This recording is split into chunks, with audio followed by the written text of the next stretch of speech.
Hey, what's going on guys, Khraze here, welcome back to another Marvel's Avengers video, and of course, the beta weekends for the game are now finally complete. If you didn't get a chance to play the past weekend, then unfortunately, that was pretty much your last chance to do so before the game actually releases. And speaking of releases, there's just one more week until that happens, so super hype mode, at least on my part. If you're also hyped for Marvel's Avengers, definitely go ahead and leave a comment down below. Now, in the meantime, I do want to cover a very important subject in this video, and that is of course which are the best and the worst heroes currently in the game. We got a chance to experience most of these in the beta, but I do want to go both over their biggest strengths and weaknesses, as well as kind of make a little bit of a ranking so that it's easier for you guys to pick a main at first and maybe even use it to carry you in the end game when you might want to switch to the others and also bring them up to the maximum level. So if you enjoyed this video, a thumbs up on it would be super awesome, and let's jump right into it. With that being said, let's begin with Miss Marvel. Definitely one of the biggest surprises for me, because I was totally not expecting for her to be this powerful. Like, she isn't even a part of any of the movies yet she is still surprisingly complex in the game. Initially, I totally expected Crystal Dynamics to just go in and focus on the big names like Iron Man or Captain America and pretty much leave everybody else in the dust and kinda have them as filler types of characters, but that's not even entirely the case, and Kamala is truly amazing, and I would even dare say one of the best characters in the game at this current stage. So as it's obvious from her arsenal, there's a huge emphasis on AoE when you play with Kamala, as well as stunning enemies really easily. Like, if you look at the default heavyweight and lightweight attacks, you will see that there's a lot of AoE already baked into them, but she only becomes even better at that once you start investing points into her other power and signature attacks. Two very awesome notable examples in the beta that I really enjoyed were the Fists of Justice and the Whirlwind, and by the way, this is only in the first skill page out of 3, so there's a lot more in there in the final game that is going to make her even more amazing. Like, the Fist of Justice was definitely the better one. You just jump in the air, hold the heavy attack button, and she immediately starts punching into the enemies with her oversized fist. It deals a ton of damage, but even more so, it's amazing at breaking down shields and immediately putting stuns onto the enemies. Whirlwind was also amazing. It's something that you upgrade to your polymorph, so once you have that, you hold down the polymorph button and you can hold down the power attack button again, and as long as you have intrinsic power, you can spin around, deal damage in a huge area, but also put a lot of pressure on the enemy with the stuns and whatnot. I'm going to cover her more extensively in separate videos when I'm going to go over each one of these characters in a more detailed breakdown. But of course, as I was talking about polymorph, her Embiggen, which is the ultimate, is also one of the best in the game. It deals a ton of damage, and for example, her last attack, the combo one in the chain sequence, basically deals over 10,000 even with a semi-broken build. So overall, really amazing. This doesn't mean that she's perfect. She definitely suffers from a number of weaknesses. Like, for example, aerial combat definitely feels like something she isn't particularly great at, especially if you try to do the basic attacks, because if you don't align your character properly, you're going to completely miss the target. Furthermore, some of the combos, like especially that Fist of Justice, can definitely make you immobile, which means it's really easy to open yourself up to attacks, and in this game, some attacks can definitely down you, but otherwise, she is amazing at pretty much everything she's doing. This brings us to Hulk, which is the second character that you play with in the beta, and this is basically the opposite of Kamala in the sense that instead of starting really strong, he actually feels truly like he's the weakest in the early stages. I think that this is also the biggest reason for why many people believe that he is a weak character overall, but that's not entirely the case. In fact, I believe that Hulk is one of those characters that are more gear dependent to truly make them shine, but eventually at the end level, they might have the potential to be the best ones in the game, but you just need a little bit more more investment into them.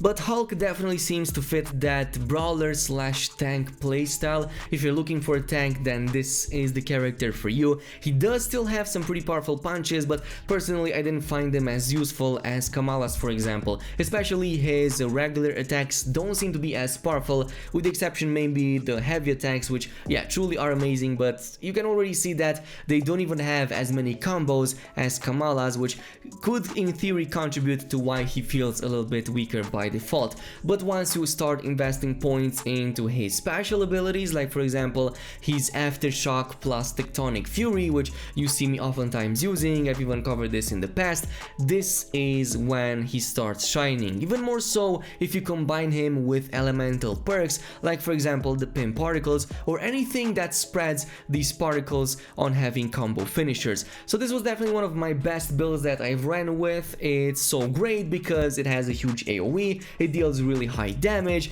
and of course you don't have to worry about enemies since they get shrunk and in the process also weakened and interrupted at the same time. Now what truly has the potential to make him into a full party tank is also that Bone Shaker support heroic. It's basically going to taunt all of the enemies nearby, but also it's going to make you take way less damage. You can even see your bar at the top turning bluish, slightly greenish, I don't really know, but it makes you take way less damage. Furthermore, you can also kind of focus on only resolve and resilience, get a ton of defenses and willpower, and this is definitely going to turn you into a party-wide tank. This doesn't mean that he doesn't have weaknesses. In fact, out of all the characters, it seems that Hulk has the most amount of weaknesses, and I really hope that he gets balanced out a little bit in the end game. Like, one of his biggest weaknesses is the fact that his ultimate is not as useful as other characters. Like, his ultimate doesn't even last for too long, it's just a big clap that doesn't even deal that much damage.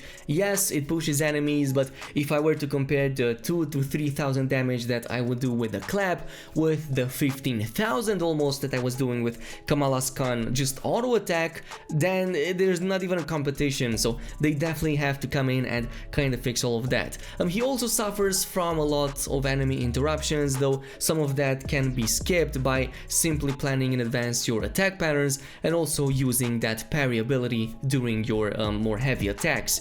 This brings us to number 3, which is none other than Iron Man, and I'm pretty sure that many of you guys really like this character right here. If Iron Man is your favorite, then leave a comment down below. Iron Man Squad, report to duty, that would be really awesome. But he definitely feels like he's one of the overall best starting heroes for a new player, and that doesn't mean that he's the strongest of them all, it just means that he combines a lot of really awesome things that make the game so much more fun. So if you're looking for a character that can do almost anything, that is good at both close quarters combat as well as from range, and also has really amazing mobility because of his flight, then this is the perfect character for that. In fact, I would say that this is the most beginner friendly character in the game because he has so many things in his arsenal. Now, some of the best upgrades I found to be in the beta were those laser upgrades, definitely my favorite. They are especially powerful since you have that Whirlwind Tempest over there that is truly an amazing AoE ability. So basically I like using this following a slam into the ground, and this basically disables shields while also dealing a huge chunk of damage. And not just that, you can quickly follow up with regular attacks that follow a similar pattern, like huge AoE, really high distance, really high damage, and you can't miss it. It's always going to be really awesome with the lasers. And of course you can also use them from afar if you want to, like they are one of the best stagger abilities in the game, as well as one of the best particle spread abilities in the game if you're focusing on only one target.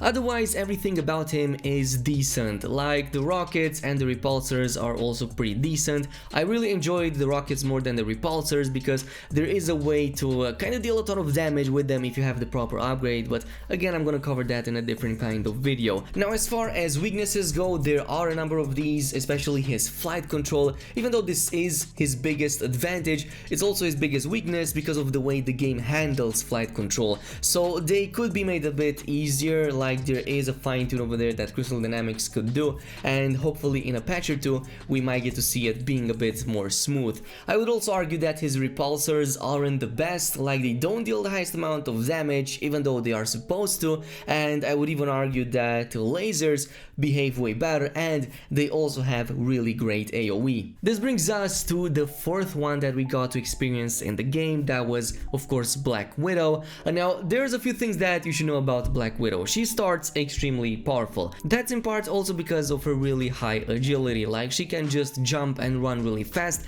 She also has the grappling hook, which makes it really easy to zip from one enemy to another, kinda like Spider-Man, but not as easy as it was in the game. Otherwise, she does combine excellent mobility with quite high damage right from the get-go, which is why many people thought that she was a bit overpowered in the early stages. Now, some of her best upgrades are of course that Night Watch ability. I really enjoyed that in the beta because it's a guaranteed way to deal really heavy damage, tie in with other animations, but also quickly disable shields and enemies' defenses. There's others in there as well, like you probably saw that she has a number of weapons like pistols and all of that.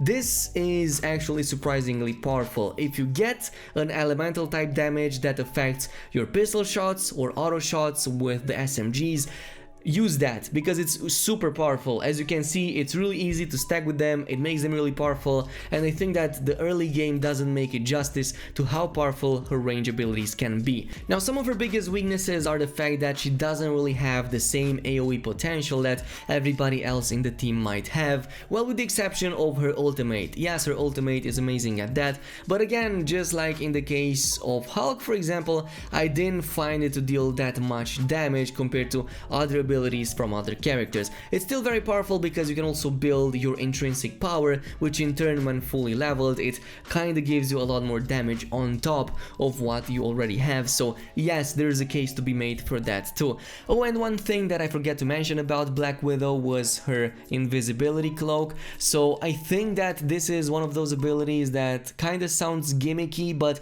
it definitely makes her indispensable, most likely in the end game, because invisibility is by far the most powerful mechanic currently in the game. You basically can't die and you can deal the maximum amount of damage if the enemies can't see you and as such cannot react to you, and this is basically what that cloak does to you. So I think that in most of the end game parties she is going to be very useful, and maybe there's going to even be a build that fully focuses on regenerating heroics so that stealth is on the lowest cooldown possible. Now, this is of course with the four major heroes. We also have Captain America and Thor, but unfortunately they were disabled in the full game, though there was an exploit that kinda let you go ahead and play with them, though in a limited kind of way since they were not in a finalized state. I will say this about both of them feel quite powerful and they do seem to have their usefulness. Like Thor also has a rage type ability that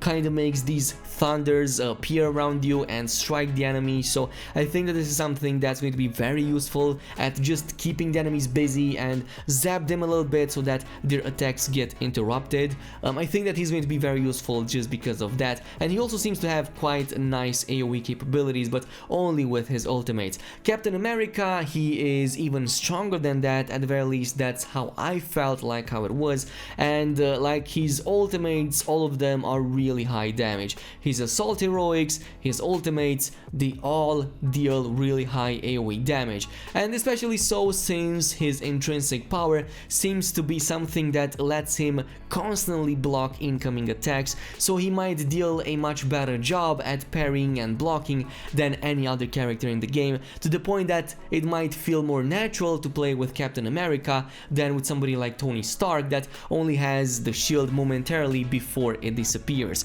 But these are all the characters. Of course, when they get fully released, I'm going to focus on them even more. I'm going to also focus on the main primary stats for each and every single one of these, and in the following days I'm going to cover all of these heroes and kind of make a preliminary build for each one of them. In the meantime, let's see which one of these characters are the fan favorites. Go ahead and post your favorite character from the betas in the comment section down below. Like for example, my favorite was definitely Hulk, even though I do know that he was definitely one of the weaker ones. But thanks so much for watching. If you enjoyed this video, don't forget to leave a thumbs up on it, also subscribe and activate the notification bell, and I will see you guys in the next one.